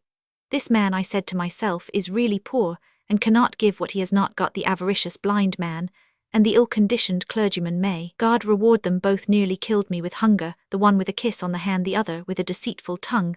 Those it is right for me to detest, but for this poor man to have a tender feeling. God is my witness, that even now when I meet with anyone dressed like this, and walking with the same pompous air, it makes me sad to think that he might be suffering what I saw my poor master suffer. Lazaro has a kindly feeling for his third master. With all his poverty I liked serving him, but not the other 2 masters. I only felt some discontent, for I should have liked him not to be quite so proud, and to have lowered his pretensions just a little when his necessities were so great. But it seems to me that it is a well-established rule among such people, top 69 march, with their caps well cocked, though they have not a blanket to their names. The Lord have mercy on those who have to die of this disease. Begging prohibited. I was in this condition, passing the life I have described, when my luck again began to pursue me in that land. The year was one which only yielded a bad harvest. So the municipal authorities resolved that all mendicants should leave the town, with the addition that any who remained after 4 days should be punished by whipping. Then the law took effect, and there were processions of poor people being whipped down the 4 streets. This so frightened me that I did not dare to transgress by begging, so you may imagine the abstinence of our house, and the sadness and silence of its inmates. We were 2 or 3 days without eating a mouthful or speaking a word. Lazaro is kept alive by some kind shop girls, some young women sewers of cotton, who made caps and lived near us, kept me alive, for I had made friends with them. From the little they had, they gave me enough to keep body and soul together. I was not so unhappy for myself as for my forlorn master, who in 8 days never ate a mouthful, at least in the house. I do not know where he went or 70 what he had to eat. When he went out, I used to see him come back at noon, walking along the street with dignified carriage, thinner than a greyhound of good breed. And with regard to what touched the nonsense he called honour, he brought a straw of which we had not enough in the house, master and boy. A miserable and starving condition coming to the door, he would grind his teeth with nothing between them, complaining all the time of his bad lodging, and saying it is a bad thing to see and a most unlucky place to have to live in, and while we have to be here, it will always be wretchedly sad. We have got to endure it, but I wish that this month was over so that we might leave it. The esquire brings home a real but bemoans his fate being in this miserable and starving condition. One day, I know not through what good fortune or chance, my poor master became possessed of a reel. He came to the house with it, as delighted as if he had got all the riches of Venice, and smiling at me with a very joyous expression, he said, "Take it, Lazaro, for God has at length begun to open his hand. Go to the market for bread, meat, and wine, for we will break the devil's eye. I would further have you to know that I have taken another house, and that we shall not have to be in Thisp 71, wretched one, for more than another month. May it be accursed. And he who placed the first tile to build it. O Lord, how have I lived here? Scarcely a drop of wine have I drunk, nor a morsel of bread have I eaten, nor have I ever had any rest here. And it looks so sad and forbidding. Go and return quickly, for today we will eat like counts." I took the jug and the reel, and giving speed to my feet, I began to run up the street to the market, very joyful and contented. But of what avail if evil fortune always brought anxiety with my joy? So it was on this occasion.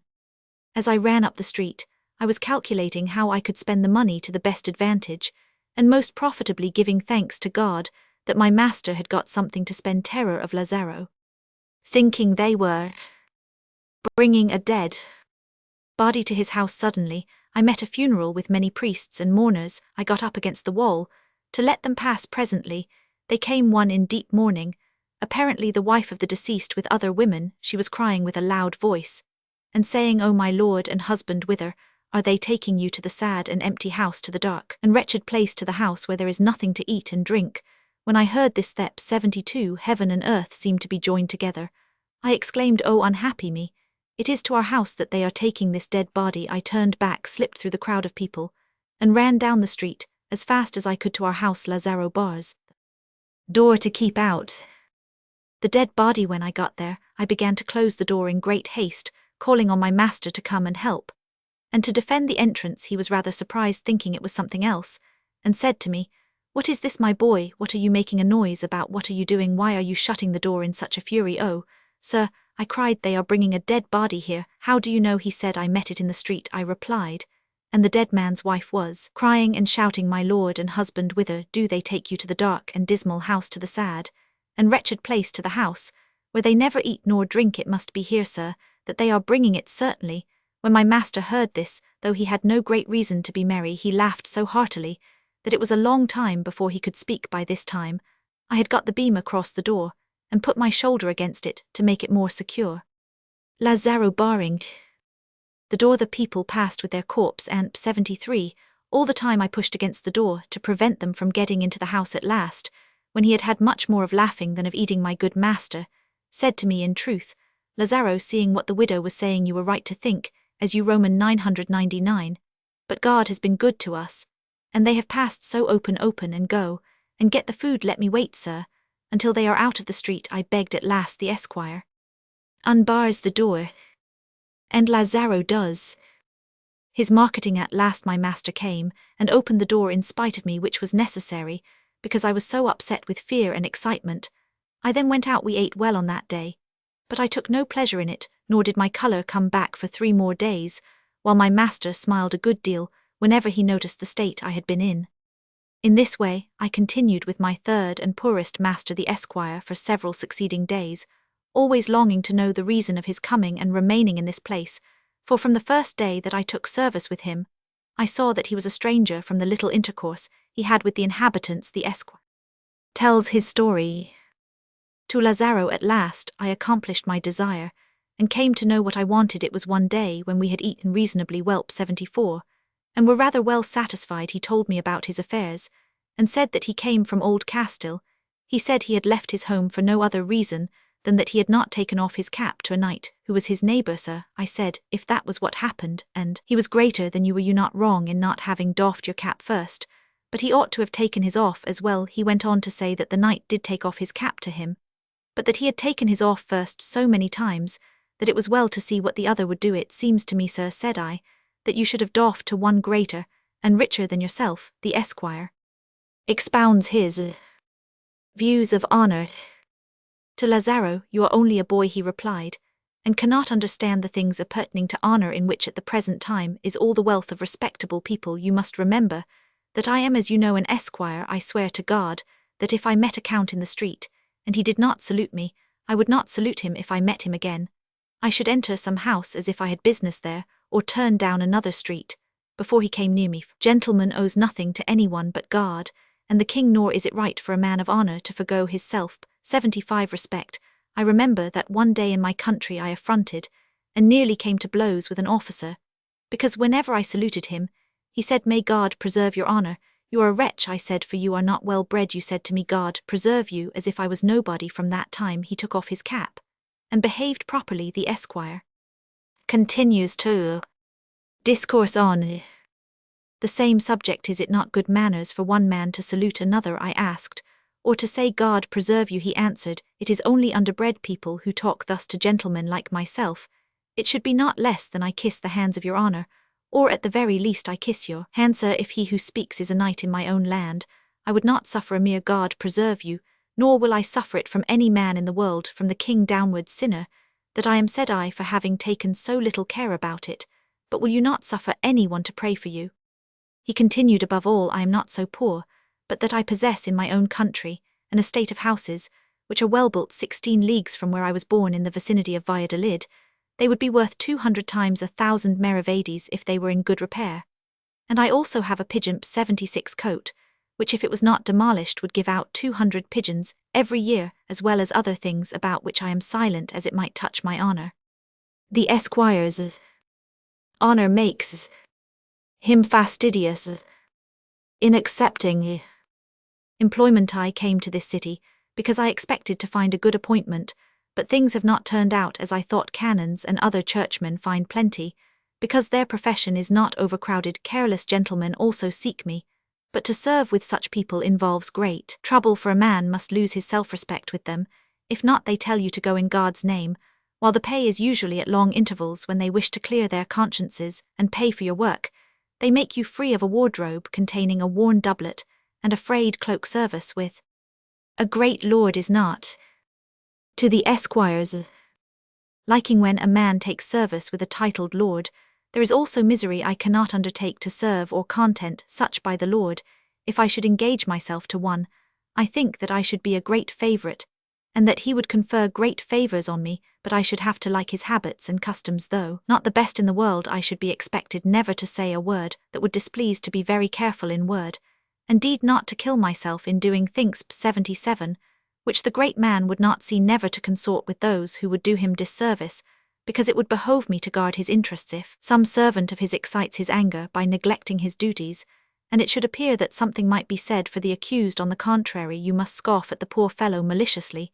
It is a duty to inform against those in the house, and to find out what is done outside, so as to report it. Many other things of a like kind are the custom in a palace, and with the lord of it who appears honourable, but such lords do not want to see virtuous men in their houses. On the contrary, they hate and despise them, calling them useless and unacquainted with business. I do not wish to trust my fortunes with such people.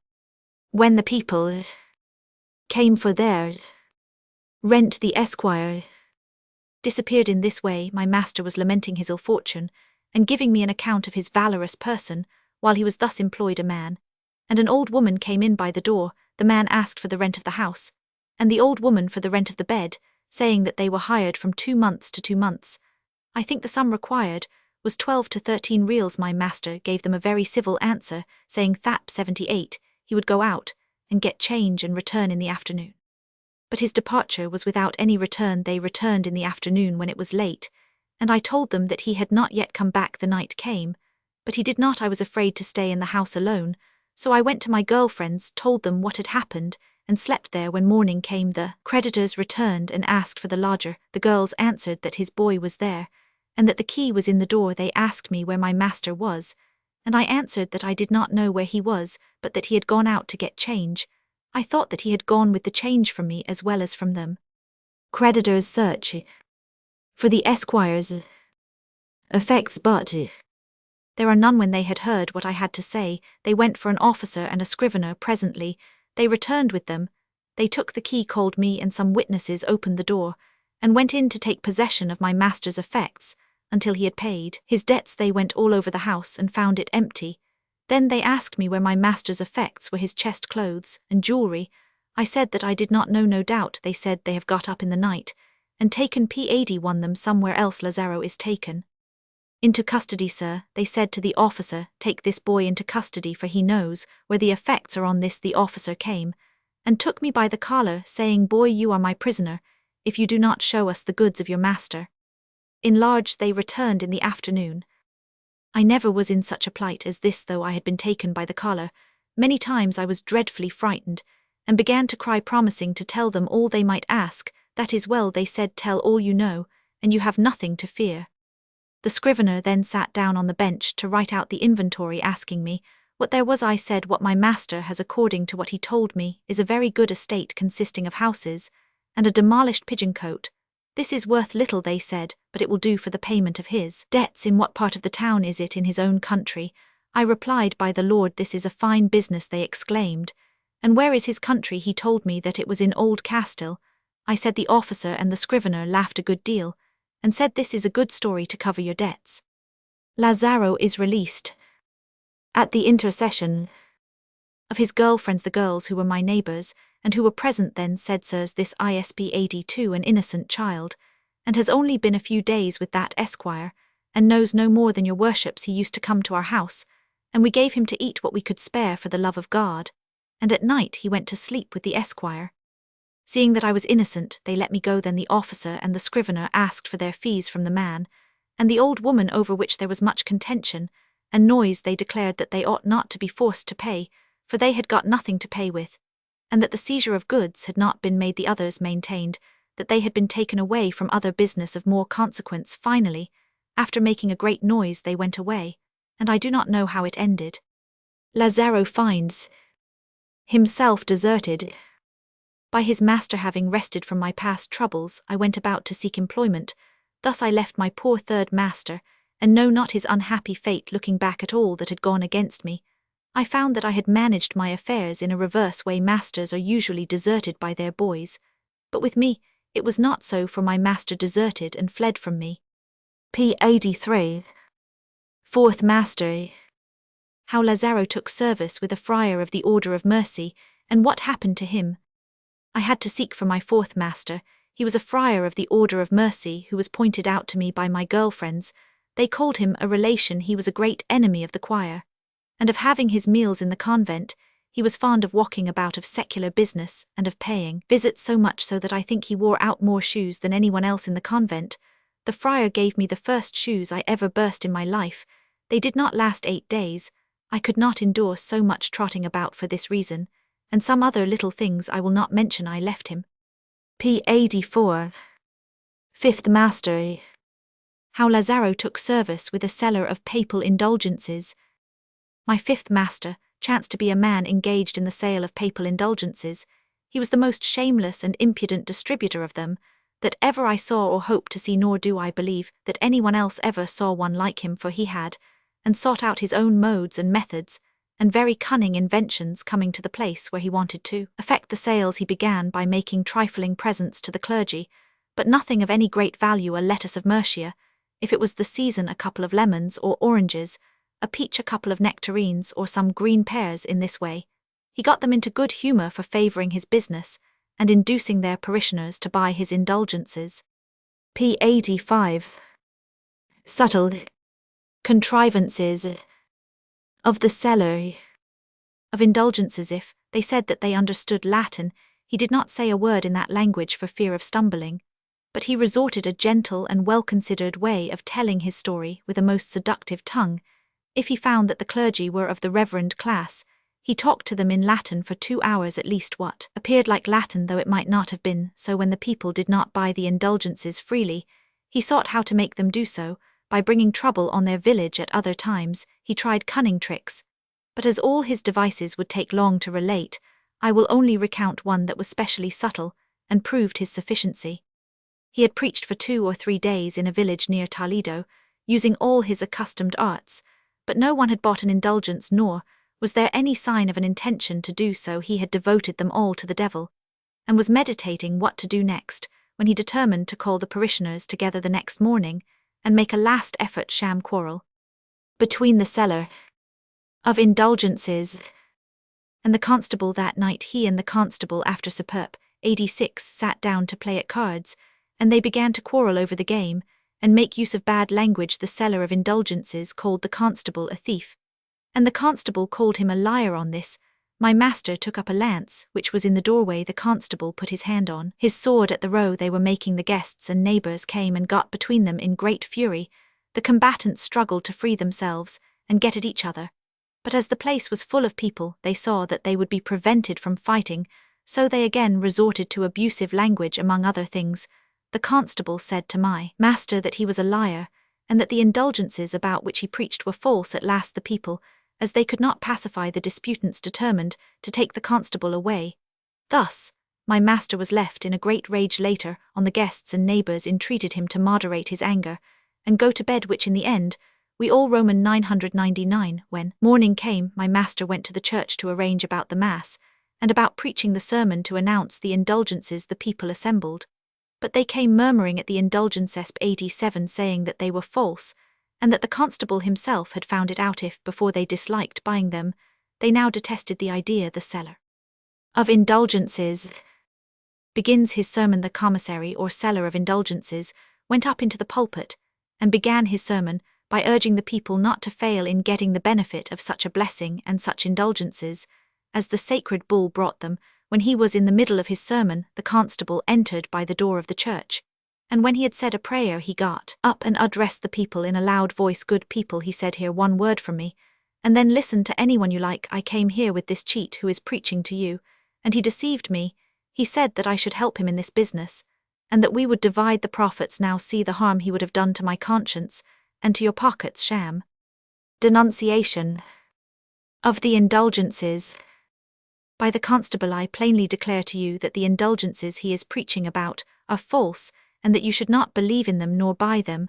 I will not be a party to it, directly nor indirectly. From this time, I give up the wand of office and put it on the ground. If hereafter this man is punished for his falsehoods, you must be my witness that I am not a party to them. 88, and have neither aided nor abetted them. On the contrary, I have undeceived you, and exposed his imposture. Then he concluded his speech. Some respectable men wanted to take the constable, and turn him out of the church to avoid scandal, but my master raised his hand, and ordered that no one should molest him on pain of excommunication. He declared that the constable must be allowed to say whatever he liked. When the constable had finished, my master asked him whether he wanted to say anything more. The constable replied, I could say a good deal more about your falsehoods, but this will do for the present. The commissary then knelt down in the pulpit, clasped his hands, turned his eyes up, and said, O Lord, from whom nothing is hidden, and to whom all things are known, to whom nothing is impossible, but all things are possible. Thou knowest the truth, and how unjustly I have been accused. All that concerns myself I freely pardon, as thou, Lord, hast pardoned me. Look not at this man, who knows not what he does or says. I only pray for justice. Some who are present may perchance have intended to take these holy indulgences, and on hearing the false words of that man, they may have changed their minds. 89. So I pray to thee, O Lord, that thou wilt work a miracle in this way. Sham miracle worked on The constable, if what my accuser says is true, that I am evil and false, let this pulpit sink from me 40 feet underground and never appear again. But if what I say is true, and that man is persuaded by the devil to try to deprive those present of such great benefits, let him be punished, that all may know his malice. Scarcely had my devout master finished his speech, when the bad constable fell to the ground with such a noise that the church resounded. Then he began to groan and foam at the mouth, making hideous faces, throwing about his arms and legs, and rolling about on the ground. The noise made by the people was so great that they could not hear each other speak. Some were astounded, and terrified; others cried to God for help. A few, not without trepidation, took his arms, and held his legs, for there is not a mule in the world that could have given fiercer kicks. So they held him for a long time, there being more than 15 men keeping him down, and to all he gave blows, and if they were not careful, kicks also. All this time my master was on his knees in the pulpit, with hands and eyes raised to heaven, transported by the divine essence. 90 The noise and disturbance in the church had no effect on his sacred contemplations. The people intercede for the constable. Some good men came to him, and speaking loudly to arouse him, entreated him to succor that poor creature who was dying. They besought him not to dwell upon things that were past, and not to consider his evil deeds, as he had been punished. They prayed to him that if he could do any good he would deliver the man from his sufferings, for the love of God. They declared that they clearly saw the sin of the culprit, and my master's truth and goodness, but entreated him to pray to the Lord not to prolong the man's punishment. All the people pray for the constable to be forgiven. The commissary, like one awaking from a delicious dream, looking long at the culprit, and at those who were round him, then said, "My good friends, you have interceded for a man on whom God has so signally laid his hands, but he has enjoined us not to return evil for evil, and to pardon injuries. We may confidently pray that his goodness will pardon this offender, who has tried to put obstacles into the working of his holy faith. Let us all pray for this." He then came down from the pulpit, and desired that all should pray very devoutly to our Lord, to pardon that sinner and restore him 91 to health and sound judgment, delivering him from the devil. If for his great sin the evil one had been permitted to enter into him. All went down on their knees before the altar, while the clergy began to chant a litany in a low voice, coming with a cross and the holy water. After singing over it, my master raised his hands to heaven and turned his eyes up, until scarcely anything could be seen but the whites. The farce is carried on to completion. He then commenced an address not less long than devout, which made the people weep as they do over a sermon on the Passion, delivered by a famous preacher. He prayed to the Lord not to require the death of the sinner, but rather to give his life back to one who had been led away by the devil, that being convinced of his sin unto death, he might receive pardon, life and health, and that he might repent and confess this done, he would receive the indulgence. Presently the sinful constable began gradually to recover, until he was himself again. When he was well, he fell at the feet of the commissary, asking for pardon, and confessing that what he had said was by order of the devil, to do my master harm and to be avenged on him, but principally because the devil was very much annoyed at the good that 92 was done by the indulgences being received. My master pardoned him, and signs of friendship were passed between them. Then there was such eagerness to buy the indulgences that scarcely a soul in the place was without one. Husbands and wives, sons and daughters, boys and girls. The news of what had happened soon spread to the neighboring villages, and when we came to them, it was not necessary to preach nor even to go to church. In 10 or 12 villages of that neighborhood, where we were, my master sold as many thousand indulgences, without having to preach a single sermon. When he performed this farce, I confess that I was astounded, and believed, like many others, Lazaro was behind the scenes. But afterwards I was a witness to the jokes and laughter that my master and the constable had over the business. I knew how it had been planned and arranged by the industry and inventive talent of my master. Though only a boy, I fell into thought, and said to myself, how many more tricks will the rogues play on these innocent people? I was nearly 4 months with my 5th master, during which I also suffered plenty of hardships. P93. Enlarged, the news soon spread to the neighboring villages. P95. 6th master. How Lazaro took service with a chaplain, and how he prospered. After this I took service with a master who painted tumbrils. My duty was to grind the colours, and here also I suffered many evil things. Having now grown to be a fine lad, I went into the principal church, and one of the chaplains took me to be his servant. He gave me charge of a donkey, 4 jars, and a whip, so I began to carry water for the city. This was the first step I ascended to reach a decent life, for I gave 30 maravedis of profit to my master every day, and on Saturdays I was allowed the profits for myself, and everything else beyond the 30 maravedis a day. I went on so well that at the end of 4 years, I had put something by, and was able to dress myself very well. I bought a doublet of fustian, a coat with sleeves, and a woolen cloak, as well as a sword. Shortly IP96 saw myself, clothed like a respectable man. I said to my master that he might take the donkey, as I did not intend to follow that occupation any longer. P97. 7th Master. How Lazarillo took service with a constable, and what happened afterwards. Having taken leave of the chaplain, I entered the service of a constable, but stayed a very short time with him, for my occupation appeared to me to be dangerous, especially one night, when we were attacked with stones and sticks. They treated my master badly, but they could not catch me. This business made me retire from the constable's service. Thinking how I should live so as to find some rest, and save a little for my old age, it pleased God to enlighten me, and to put me on a profitable road. With the favour of friends and patrons, all my labours and hardships up to that time were repaid on reaching what I sought and obtained. Lazarillo gets a government appointment, and is married. This was a government appointment such as enabled no one to thrive, except those who occupied it. In it I live and reside to this day in the service of God, and your honour. 98 My duty is to have charge of the inspection of wine that is sold in this city, as well at public sales as elsewhere, also to accompany those who are condemned for default, and to cry out their transgressions. Being a crier speaking in good Castilian, it has happened also that almost everything appertaining to the office passes through my hands throughout the whole city. He who wants to draw wine for sale may reckon on deriving little profit, unless Lazarillo de Tormes is consulted in the matter.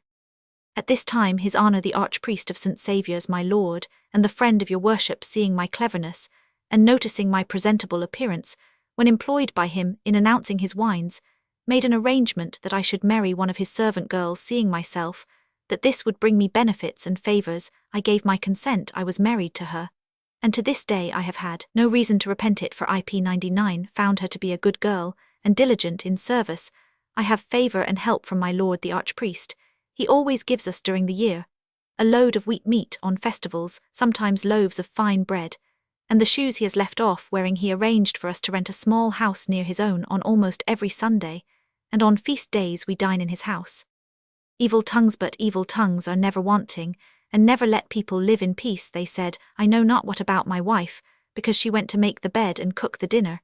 And in this they spoke the truth, but she was not a woman who would give occasion for their scoffing. My lord the Archpriest had promised what I think he will perform, and one day he spoke to me fully on the subject. Lazarillo de Tormes, he said, he who listens to evil tongues will never prosper. I say this because your wife may be seen entering my house and leaving it.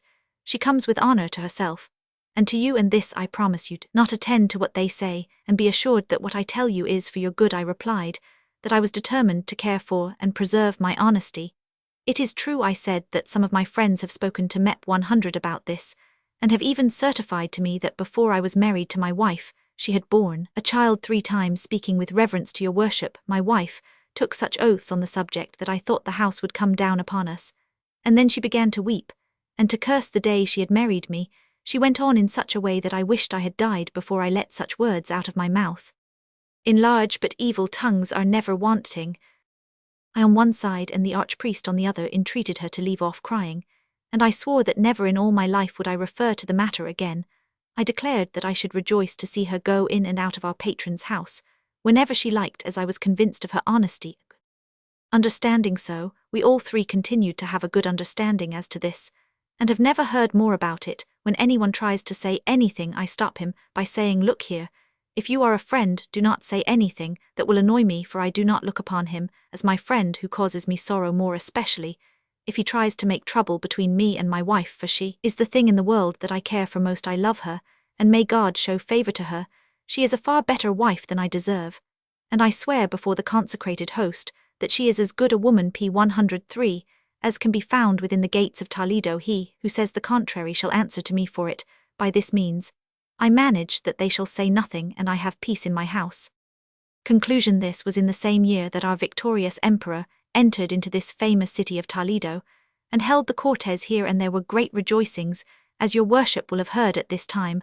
I was prosperous, and at the summit of all good fortune. Printed at Burgos in the house of Juan de Junta, in the year 1554,